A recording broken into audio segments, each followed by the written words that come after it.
یوم شہادت برہان وانی شہید آج 8 جولائی کو کشمیری حریت پسند اور تحریک آزادی کشمیر کے عظیم رہنما برہان مظفر وانی کی شہادت کا دن عقیدت و احترام کے ساتھ منایا گیا۔ اس موقع پر کل جماعتی حریت کانفرنس کے زیر اہتمام کراچی میں ایک بڑی ریلی نکالی گئی جو آرٹس کونسل کراچی سے شروع ہو کر کراچی پریس کلب پر اختتام پذیر ہوئی۔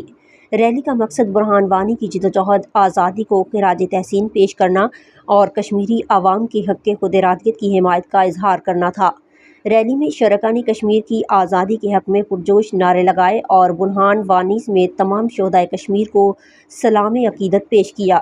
ریلی میں نگراں مرکزی سینئر رہنما اور حق پرست رکن قومی اسمبلی خواجہ اظہار الحسن، حق پرست رکن صوبائی اسمبلی طاہا، MQM پاکستان کا خصوصی وفد، joint in charge central organising committee Ali Shahbaz, اراکین central organising committee Ranchore line town کے جوائنٹ انچارجز، ٹاؤن کمیٹی کے اراکین اور رنچھوڑ لائن ٹاؤن کی تمام UCs کے ذمہ داران اور کارکنان نے بڑی تعداد میں شرکت کی۔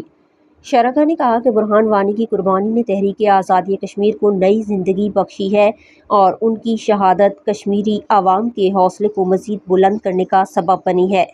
ریلی کے اختتام پر کشمیری شہداء کے درجات کی بلندی، مقبوضہ کشمیر کی آزادی اور پاکستان کی ترقی و سلامتی کے لیے خصوصی دعا بھی کی گئی۔